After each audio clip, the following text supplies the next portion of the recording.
again, it says we're live. Hopefully we'll have better sound, and hopefully you'll be able to see a less choppy video here. And welcome at the Loving Missus, their first day on Periscope. Okay, better so far, that's good. Like I said, I'm new to this. I have no idea what's going on. Mike Cernovich has been telling me that I should be getting on and doing this, and so I am, as I often do, following his advice. So what I wanted to talk about first of all to say thanks to all of you who voted for Donald Trump, who tweeted for Donald Trump, who ended up participating in this astonishing upset that nobody expected, with very few exceptions. Even me, I was not totally confident early on, before Super Tuesday, that Trump was a particularly serious candidate. Obviously, I thought he was the only good candidate, in light of the fact that he was the only one willing to talk about immigration. But yeah, look, this is why I don't do video. I like to stick to writing. Okay. I mean, we all have our focuses, and so usually, writing is my motif. But it's worth talking about some of these things because there's certain things that you can communicate and you can talk about, just throw them off the top of your head, and this medium seems to be pretty good for that. So anyhow, so one of the things that I wanted to make sure that everybody understood was that Donald Trump is not going to be the perfect president. We hope that he does well. We want him to do well. But it's important to remember that he's his own man. He's not alt-right. He's not conservative. He's a Republican, primarily in name only. He went to the Democrats for a bit. He was a Republican before that. But that's okay. The important thing is, all that Donald Trump really needs to do is build the wall. And yes, he will. I do believe he will build the wall. He's too invested in that to simply go out on that. And focus on strengthening the American nation. And I mean the American nation, not the United States government, not the state. He has thought about this in detail for a long time. It was really fascinating to see how he had come up with the idea of the slogan, "Make America Great Again," and registered it as a trademark very early on, long before he started running for office. And so, he may appear to be a clown to a lot of people, but he isn't. And in fact, I would argue that Donald Trump is possibly the most effective leader that we have had in the office probably since Eisenhower. The reason that I say that is a comment that Trump made at one of the rallies towards the end of the general campaign, and that was when he talked about how he was willing, how he was taking the slings and arrows, and he was proud to take them for you. And he was talking about the American people then. He was talking about the American people, saying, I am willing to take the shots for you. I'm willing to take the slings and arrows for you. And that is the hallmark of someone who is not only a good leader, but is the hallmark of someone who understands leadership. Because most people who are not leaders, they tend to think of leadership in terms of what's good, what would be good for me. Or they think in terms about being in control or telling people what to do. And those are all functions of leadership, but they're not integral aspects of it. In the United States Marine Corps is one of the most effective fighting forces in the history of the world. And the reason is the United States Marine Corps has the highest rate of low-level officer casualties of any military fighting force. You know, the motto of the 2nd Marine Division is "Follow me."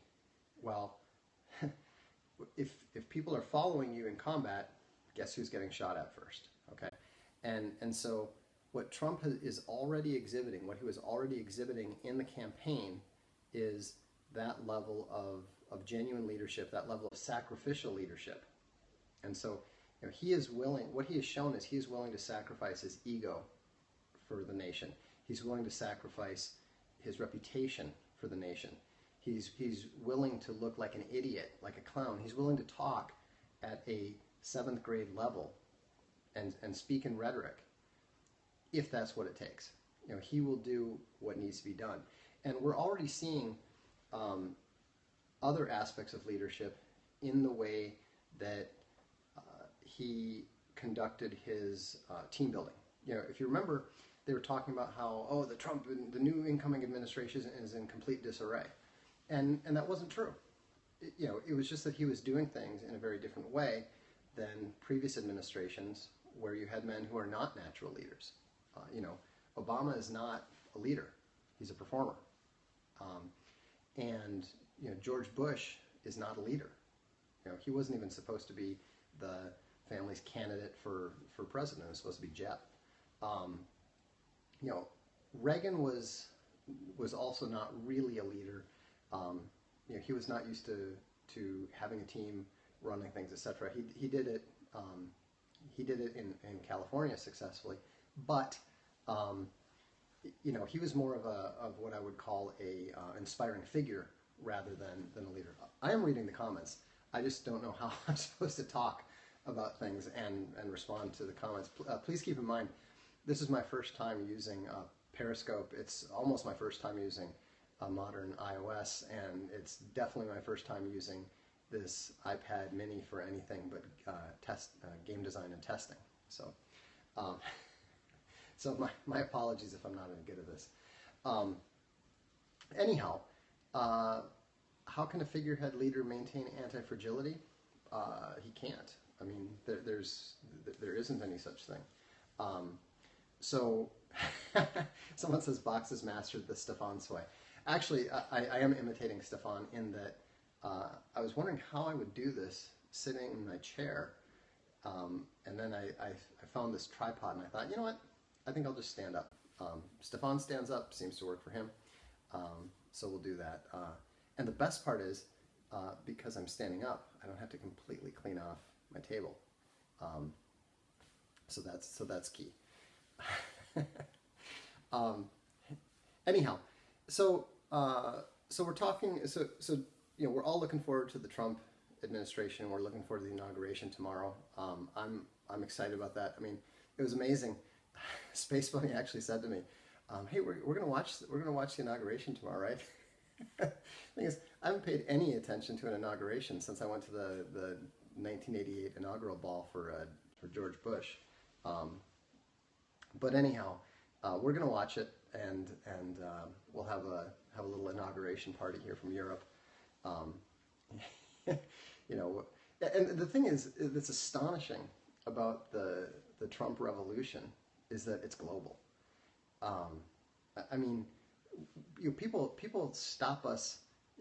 People will stop us and ask us about Trump and ask us, like, you know, what happened? What's going on? You know, and the thing is that the nationalists, from the Front National in France to the UKIP in and the Brexiteers in the UK, and was it the Movimento Cinque Stelle and the Northern League, Liga Nord, they're all inspired by Trump's victory. And you know, it's not an accident that Marine Le Pen was already there in Trump Tower, and that, you know, now the nationalists here in Europe understand that victory is possible. You know, people didn't have any hope, and what Donald Trump is giving not only Americans but also Europeans, and I suspect probably some people elsewhere, is hope. Question: why is Obama moving troops in Europe close to Russia? Any chance of a spontaneous war tonight? No, there is no chance of that. Putin is too smart. Now, I do believe, in fact, probably the most important thing about Trump winning, and this is what I've told every European who's asked me about Trump's election, is I've told them that Trump has already accomplished the most important thing possibly in getting elected, which is I believe that his election meant that Russia did not invade Ukraine and it did not invade Georgia, because both of those countries were going to be invited to join NATO by Hillary Clinton, and so the key time for Putin to be able to invade Ukraine and invade Georgia would be before they were invited to join NATO, and so he would have had to invade them. He would have had to invade them by tonight, and I believe he would have done that. So, anyhow, so that's a major accomplishment. I mean, averting a war with Russia, because let's face it, people don't tend to win wars with Russia, and so I think we have, we can be very grateful for that. In terms of, is he going to cut the budget as much as he says? Yes, I do think he will. It needs to be cut, and frankly, Trump doesn't like most of what those folks are doing. I believe that NATO is going to be, either significantly pared back, or it's going to collapse entirely. I think that also a lot of people are realizing that Trump is probably going to help the EU dismantle itself. I think that's probably why, one of the things that he and Farage have been talking about. So, and that's a very positive thing. The EU is one of the more dangerous organizations out there, along with the IMF and the UN. Am I tired of winning yet? I don't think we've even begun to start winning. I think that we are just beginning to start winning. Thoughts on the Battle Hymn of the Republic tonight? I think that's Donald Trump making a statement. I was really happy to see that. I think I posted that on Gab. Donald Trump understands that there is a battle to be fought. He's got a battle against the deep state. He's got a battle against the globalists. It's crazy, but he's up for it, and that's what's important. And I think that by playing the Battle Hymn of the Republic, he was making that point to people. What do you think about the Northern Alliance idea? Against whom? China? How will he handle an economic collapse? Better than most, but somebody said, I don't make any predictions, I decide and will it into the future. No, I mean, I still believe that the USA is going to essentially collapse as a political entity by 2033. I don't think that Donald Trump can avert that. I don't think that he's even thinking in the terms that understands that that's fully possible.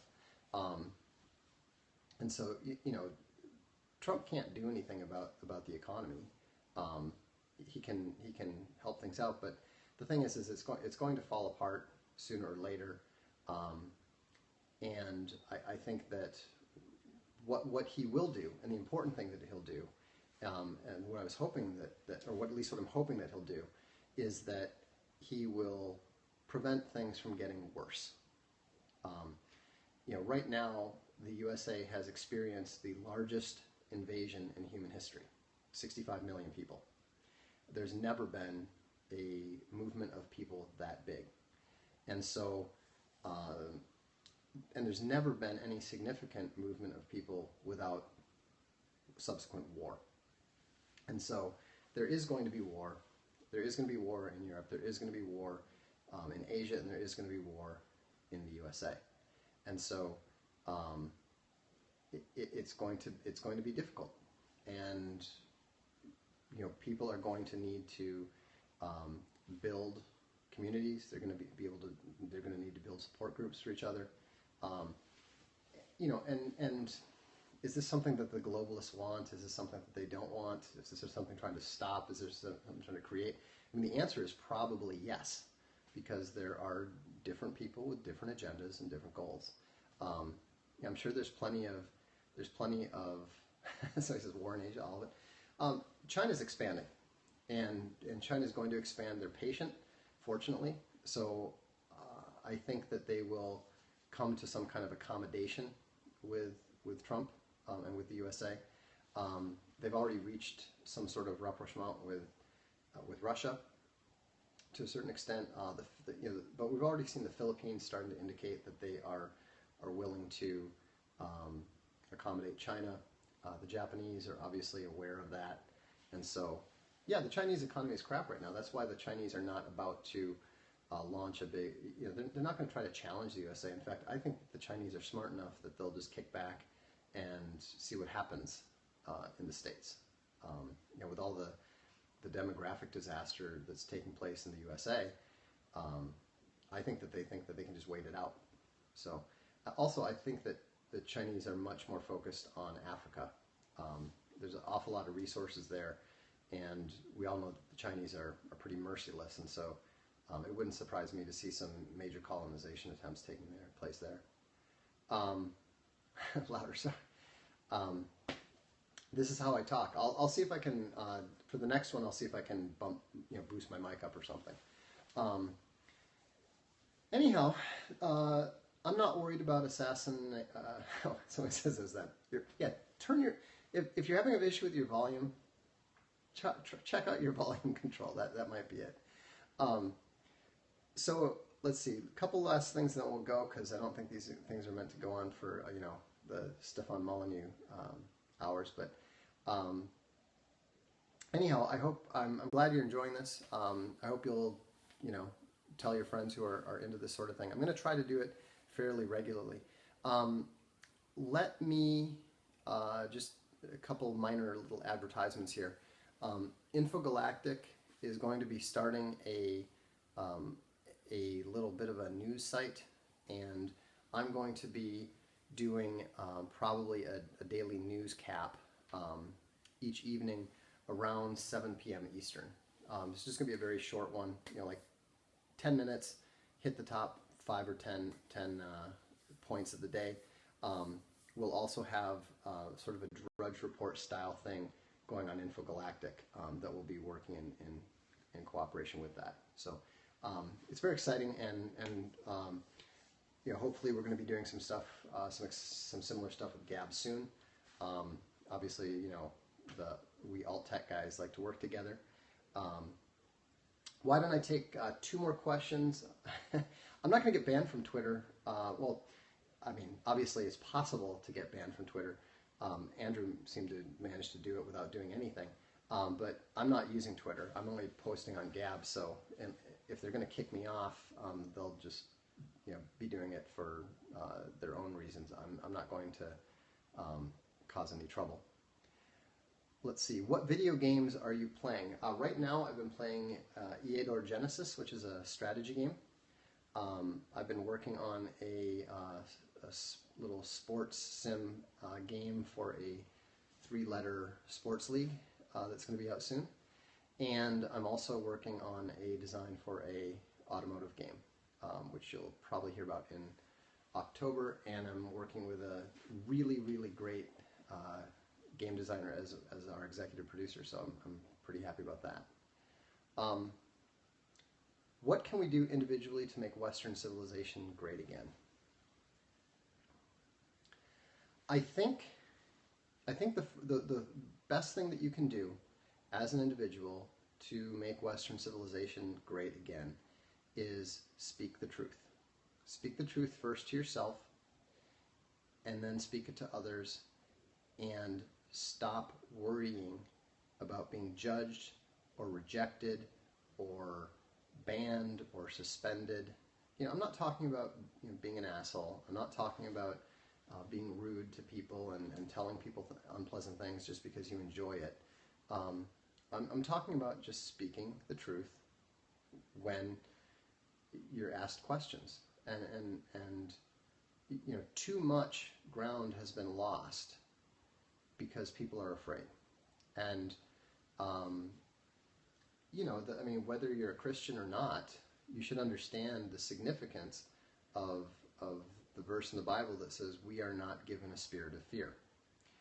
One of the first things that God's angels always say is, fear not. Okay? So whether you're a Christian or not, whatever you are, don't be afraid. You know, people will stand by you. I mean, you know, when I was attacked by the SFWA, I thought initially that I was alone. And what I found out was that I wasn't, not only was I not alone, I had hundreds of people behind me, and I had dozens of other fellow writers willing to stand up beside me, even though they didn't know me, even though in some cases they didn't like me. And so, so the main thing is, don't be afraid. Anyhow, thanks very much for stopping by.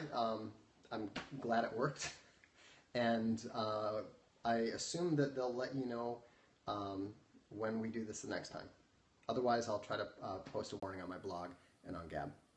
Thanks, everybody, and let's welcome the ascendance of the God Emperor tomorrow.